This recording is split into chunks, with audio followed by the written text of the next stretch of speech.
மக்களே, இன்னைக்கான வீடியோவில் நாம் கார்த்திகை தீபம் சீரியலில் கதைக்களம் என்ன மாறிக்கி கொண்டு போகிறாங்க அப்படின்னு தான் இந்த வீடியோவில் பார்க்க போகிறோம். அதுக்கு முன்னாடி நம்ம சேனலில் யார் புதுசாக வீடியோ பார்க்குறீங்களோ அவங்க எல்லாருமே மறக்காமல் சப்ஸ்கிரைப் பண்ணிவிட்டு சப்போர்ட்டும் பண்ணுங்கள். இப்போ பார்த்தோன்னா நம்ம கார்த்தியை எப்படியாச்சும் வீட்டை விட்டு அனுப்பணுங்கிற மாதிரி தான் கலா அந்த இடத்துல யோசிக்கிறாங்க.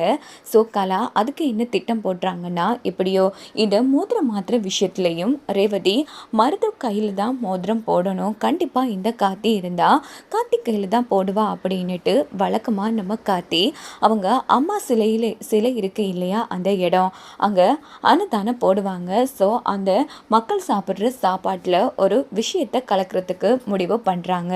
அதே திட்டத்தை மருதுக்கிட்டையும் சொல்லிட்டு நேராக ஒருத்தனை வரவழைச்சி கலா பணத்தை கொடுத்து அந்த சாப்பாட்டில் மருந்தை கலந்து விட சொல்கிறாங்க.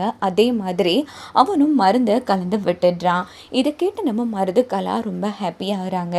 ஸோ அதுக்கு முன்னாடியே முந்திரி கொட்டை மாதிரி நம்ம கார்த்தியோட ஃப்ரெண்ட் இருக்காங்க இல்லையா ராஜா, அவங்க என்ன பண்ணுறாங்கன்னா அந்த சாப்பாடை அவங்க தான் முதல் தடவையாக சாப்பிட்டு முடிச்சுட்டு நேராக கார்த்திக்கு ஃபோன் போட்டு, மாப்பிள்ளை நீ சொன்ன மாதிரி நான் இங்கே பணம் கொடுத்து சாப்பாடு சமைச்சிட்டாங்க, இன்னும் கொஞ்ச நேரத்தால் எல்லாரும் சாப்பிட்ருவாங்கடா, அதுக்கு முன்னாடியே நான் ஒரு பொடி பிடிச்சிட்டேன் அப்படின்னதும் கார்த்தியும் நேராக ஆஃபீஸ்க்கு ராஜாவை கிளம்ப சொல்லிடுறாங்க.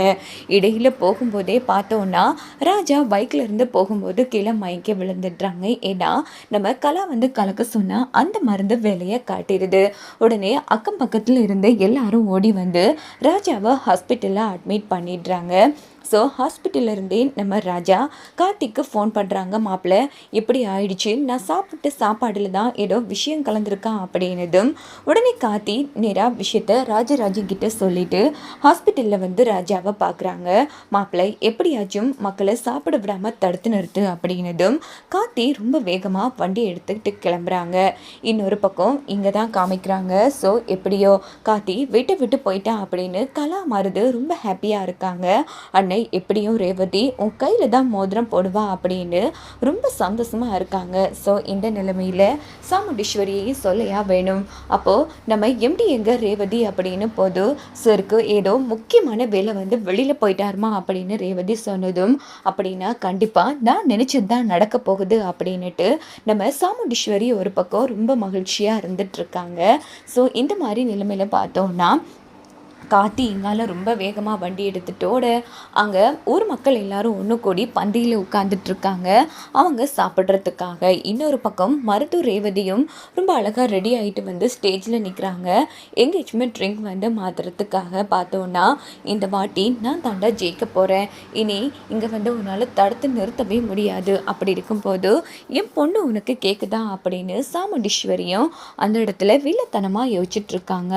இதே நிலைமையில் பார்த்தோன்னா இந்த பக்கம் நம்ம கார்த்தி அந்த சாப்பாடு பரிமாற்ற இடத்துக்கு வந்துடுறாங்க. மக்கள் சாப்பிடலான்னு எடுக்கும்போது, நிறுத்துங்க சாப்பிட வேணாம், யாரோ திட்டம் போட்டு சாப்பாட்டில் மருந்து கலந்துருக்காங்க அப்படின்னதும் மக்கள் ஒரு வழியாக காப்பாற்றப்பட்டுடுறாங்க.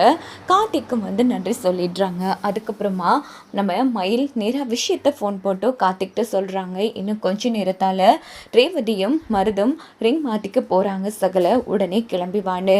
நம்ம ஹீரோ சும்மா இருப்பாரா, செம்ம வேகமாக ஸோ ஒரு டைமிங்கில் போய் நேராக சாமுண்டீஸ்வரி வீட்டில் நிற்கிறாங்க. சரியாக நம்ம ரேவதிக்கு மருது மோதிரம் போடலான்னு எடுக்கும்போது இதை பார்த்த சாமுண்டீஸ்வரி இந்த பக்கம் நம்ம கலா மருதெல்லாம் அதிர்ச்சி ஆகிறாங்க. வாங்க சார், சரியான டைமுக்கு தான் வந்திருக்கீங்கன்னு நம்ம ரேவதி மயில் எல்லாரும் ரொம்ப ஹாப்பியாகிறாங்க. இவன் வந்துட்டானே, இவன் வந்தால் கண்டிப்பாக ஏதோ எடக்கு முடக்கா பண்ணுவானே அப்படின்னு தான் சாமுண்டீஸ்வரி யோசிக்கிறாங்க. ஆனால் மருது டென்ஷன் ஆனதும் உடனே கலா, அண்ணன் இப்போது நீ ரேவதி பக்கத்தில் நிற்கிற அப்படின்னும் இவனால் என்ன பண்ண முடியும்னு நீ பயப்படுற, தைரியமாக ரேவதி கையில் மோதிரத்தை போடு அப்படின்னு போது ரேவதி கையில் மோதிரம் போகவே மாட்டேங்குது. ரொம்ப கஷ்டப்படுறாங்க மருது. அப்போது சாமுண்டீஸ்வரியும் நான் அளவு சரியாக தானியமா எடுத்து வந்தேன், அதாம்மா ரொம்ப கஷ்டமாக இருக்குது, பேசாமல் வலையில் போட்டு விட்ட மாதிரி சரே போட்டு விடட்டுமே அப்படின்னதும், என்ன பேசிகிட்டு இருக்க ரேவதி, முறையாக மாப்பிள்ளை தான் போடணும், அம்மா எப்படியோ என்கேஜ்மெண்ட் ரிங் தானியமா மருது போட்டால் என்ன எங்களுக்கு தனி வாங்கி வந்தீங்க பரவாயில்லம்மா அப்படின்னதும், என் பொண்ணே அவ்வளோ தூரம் சொல்லும்போது நீ இப்போ எதுக்கு டென்ஷன் ஆகிற சாமுண்டீஸ்வரி, மாப்பிள்ளை நீங்கள் போய் போட்டு பாருங்க அப்படின்னதும் என்னது மாப்பிள்ளையா அப்படிங்கிறாங்க ரேவதி. இல்லைம்மா மாறு சொல்லிட்டேன் சார், போட்டு பாருங்க சார் அப்படின்னதும் கார்த்திக் கரெக்டாக நம்ம ரேவதி கையில் என்கேஜ்மெண்ட் ரிங்கை மாட்டிடுறாங்க. இதனால் சாமுண்டீஸ்வரி சும்மா இருப்பாங்களா? ஸோ போட்ட சவாலில் தோத்துட்டோமே அப்படின்னு செம்ம கடப்பில் இருந்துகிட்ருக்காங்க. இன்னொரு பக்கம் ரேவதியும் ரொம்ப மகிழ்ச்சியில் இருந்துகிட்ருக்காங்க. சூரிய கலாவும் நம்ம மருந்து போட்ட திட்டம் வந்து சொதப்பிடுச்சு.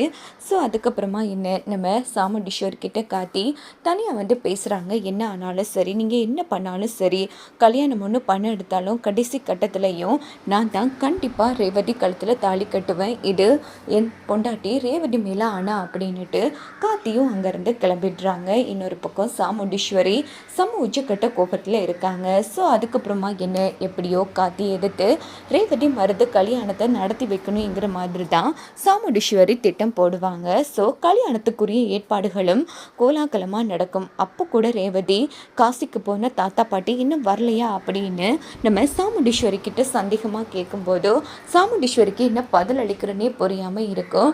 உடனே பார்த்தோம்னா நேராக சாமுண்டீஸ்வரிக்கு தெரியாமல் ஒரு வேளை ரேவதி நம்ம ராஜராஜன் கிட்ட போய் நான் பாட்டி கூட பேசணும்ப்பா, அதான் பாட்டி குடும்பத்தோட அம்மாவே ஒற்றுமையாக ஆகணும்னு நினச்சிட்டாங்க, தயவு பண்ணி பாட்டி நம்பரை கொடுங்க அப்படின்னா ராஜராஜனும் கண்டிப்பாக பாட்டியோட நம்பரை கொடுப்பாங்க. ஸோ பார்த்தோன்னா ரேவதி ஃபோன் போட்டு பாட்டி நீங்கள் காசிக்கு போனதா அம்மா சொன்னாங்க, போயிட்டு வந்துட்டிங்களா அப்படின்னும் போது பாட்டிக்கெல்லாம் உண்மை தெரியாது இல்லையா? பாட்டியும் ஓஹோ இவ ஏதோ பொய் சொல்லியிருக்கா, சரி அவளை மாட்டி விட வேணாம் அப்படின்னுட்டு ஆமாம்மா காசிக்கு போய் வந்துட்டோம் அப்படிங்கிறது சூப்பர் பாட்டி, எனக்கு உங்களை பார்க்கணும் போல இருக்குது, இப்போதைக்கு அம்மா கிட்ட சொன்னால் கல்யாணம் அதுன்னு கால் கட்டு போட்டுருவாங்க பாட்டி, உங்களை நான் பார்க்க வரட்டுமா அப்படின்னு கேட்டுட்டு உடனே ரேவதி நம்ம பாட்டியை பார்க்கறதுக்காக ஒரு கோவிலுக்கு கிளம்புவாங்க. ஸோ பாட்டிக்கும் நேராக நடந்த அத்தனை விஷயங்களும் தெரியாது இல்லையா? உடனே கோவிலுக்கு ரேவதியை பார்த்ததும் ரொம்ப சந்தோஷப்படுவாங்க. உன்னை பார்ப்பேன்னு நான் கொஞ்சம் கூட எதிர்பார்க்கலம்மா, எவ்வளோ காலம் ஆச்சுடா உன்னை பார்த்துன்னு ஹக் பண்ணுவாங்க. இந்த மாதிரி சுச்சுவேஷனில் பாட்டி கார்த்திக் பற்றிய உண்மையை சொல்லுவாங்களா இல்லையா? வாங்க வெயிட் பண்ணி பார்க்கலாம். ஸோ மறக்காமல் நீங்கள் என்ன நினைக்கிறீங்கன்னு உங்கள் கருத்தை கமெண்டில் சொல்லுங்கள்.